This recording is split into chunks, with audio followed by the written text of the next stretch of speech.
Lisbon regresa a Cannon River, convertida en la nueva jefa de policía, intentando adaptarse otra vez a una vida más tranquila y lejos del caos habitual que siempre parecía acompañar a Patrick Jane.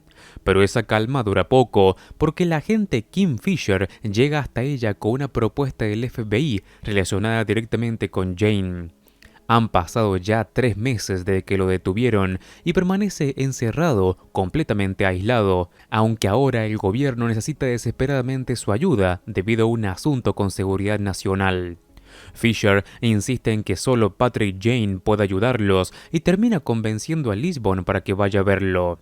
Cuando Lisbon se presenta ante él, le deja claro que no podrá volver a casa ni recuperar su libertad hasta colaborar con el FBI. Jane, aunque incómodo y desconfiado, acepta acompañarla hasta las oficinas federales. Una vez ahí, Abbott dirige una reunión donde explica el caso. Abel Schneiderman, uno de los ingenieros responsables de desarrollar parte del sistema de seguridad que protege la Reserva Federal, lleva desaparecido 2 días. Lo más alarmante es que no ha llegado ninguna petición de rescate. Algo extraño considerando la importancia de aquel hombre y la información delicada que maneja. Debido al enorme riesgo que implicaría que se filtraran esos detalles sobre la desaparición de alguien tan vinculado al sistema financiero del país, el caso se mantiene completamente fuera de los medios. Mientras escucha el informe, Jane observa algunos detalles y rápidamente deduce que la esposa de Schneiderman, una mujer llamada Defiance, pertenece a una comunidad gitana. Esa intuición hace que lo lleven inmediatamente a hablar con ella. Durante el trayecto, Kim Fisher deja claro que Jane está bajo vigilancia constante y que ella misma será responsable de cualquier movimiento suyo. Básicamente le hace entender que está atado con una correa muy corta. Jane, sin embargo, vuelve a adoptar esa personalidad ambigua y teatral que tantas veces ha utilizado en el pasado, fingiendo habilidades psíquicas para ganarse la confianza de Defiance. Gracias a eso, descubre algo importante. El vidente personal de la mujer también ha desaparecido. La situación empieza a parecer mucho más extraña de lo que el FBI imaginaba. Poco después, Lisbon, Fisher, Jane y Defiance suben al jardín ubicado en la azotea del edificio de Abel. El lugar parece tranquilo, pero Jane percibe tensión en Defiance y decide presionarla de una forma inesperada. Le dice que contacte inmediatamente a los medios de comunicación. La mujer entra en pánico y sale corriendo para hacerlo, mientras Lisbon y Fisher van detrás de ella intentando detenerla. Jane aprovecha perfectamente esa distracción y desaparece antes de que los agentes puedan reaccionar, librándose una vez más de la vigilancia del FBI. Mientras tanto, Cho reúne el equipo para informar sobre la fuga de Jane. Fisher, frustrada y furiosa, comenta que alguno de los agentes recibirá una nota disciplinaria en su expediente por haber permitido que escapara. Cho, imperturbable como siempre, le recuerda que ella también estaba a cargo y que su nombre aparecerá igualmente en ese informe. Fisher no tiene más remedio que aceptarlo y ordena concentrarse únicamente en encontrar a Patrick Jane. La tensión dentro del equipo aumenta más cuando Fisher intenta continuar con el análisis del secuestro y de los posibles sospechosos. En medio de la reunión, Lisbon levanta la mano. Fisher le da la palabra y entonces Lisbon pregunta algo que deja a todos incómodos. Si Jane ya escapó, ¿por qué siguen perdiendo el tiempo ahí sentados? Fisher responde que terminarán encontrándolo, pero Lisbon le contesta que eso no ocurrirá hasta que Jane quiera ser encontrado. La afirmación deja claro que ella conoce muy bien a Patrick Jane. Fisher manda al resto del equipo a tomar un descanso y lleva a Lisbon a su oficina. Ahí la conversación cambia completamente de tono. La agente federal se sienta frente a ella y, dejando de lado la autoridad, admite que necesita su ayuda. Quiere entender cómo Lisbon logró trabajar junto a Patrick Jane durante tantos años y sin perder completamente la cabeza. Lisbon reconoce que incluso ella misma se hizo esa pregunta cuando Jane desapareció de su vida. Fisher insiste en saber cuál era el secreto, pero Lisbon admite que ni siquiera ella tiene una respuesta clara. Lo único que sabe es que Patrick Jane realmente quería estar ahí, quería ayudar, y probablemente eso hacía toda la diferencia. Entonces, Fisher lanza una pregunta mucho más personal, preguntándole si alguna vez existió algo romántico entre ella y Patrick Jane.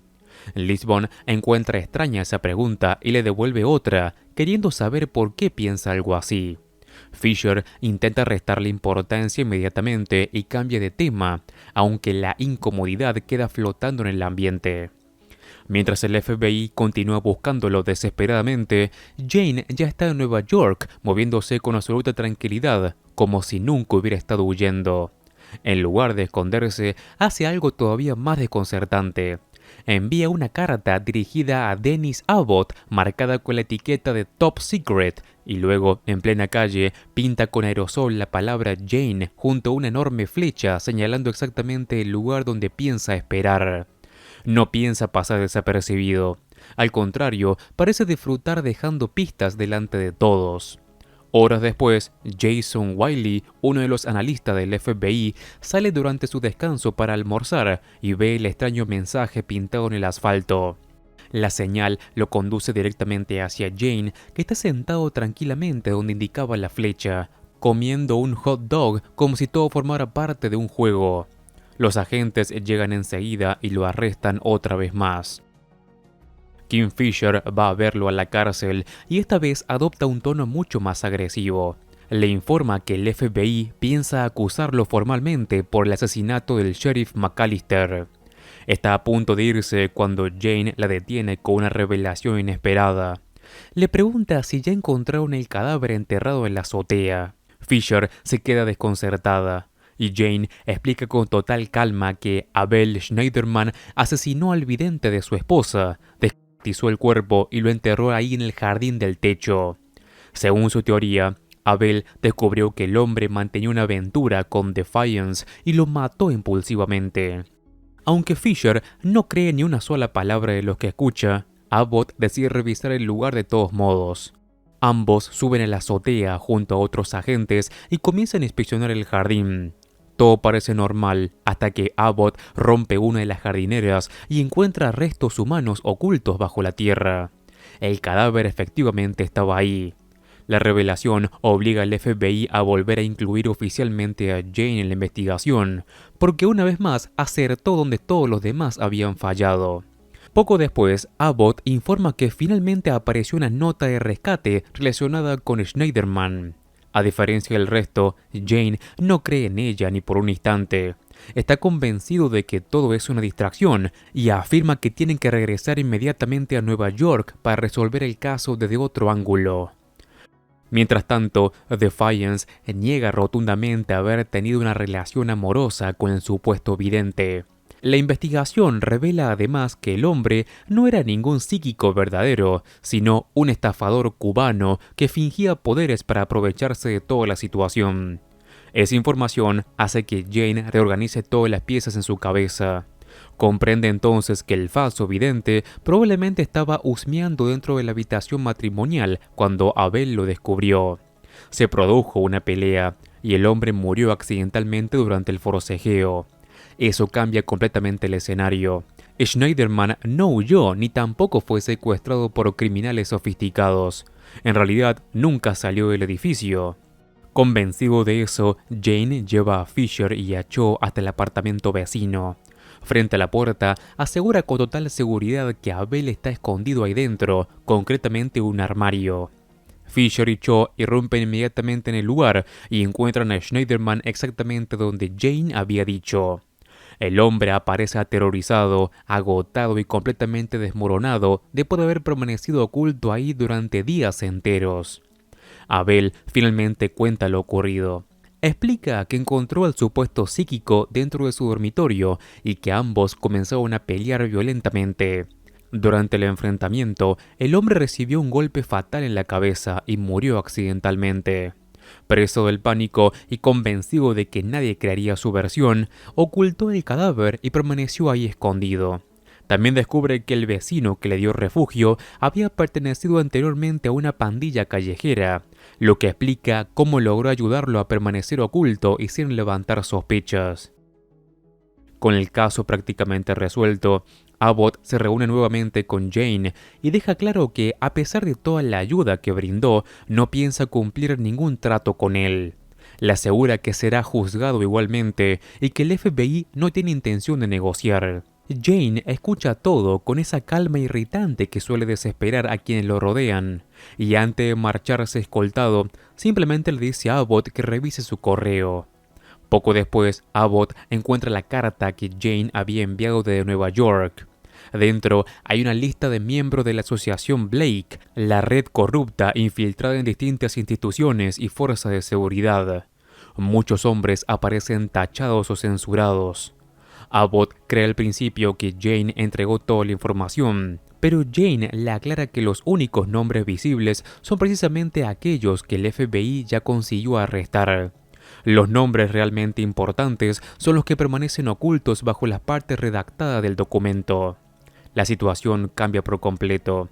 Abbott entiende inmediatamente el valor que tiene Patrick Jane y le ofrece nuevamente un acuerdo.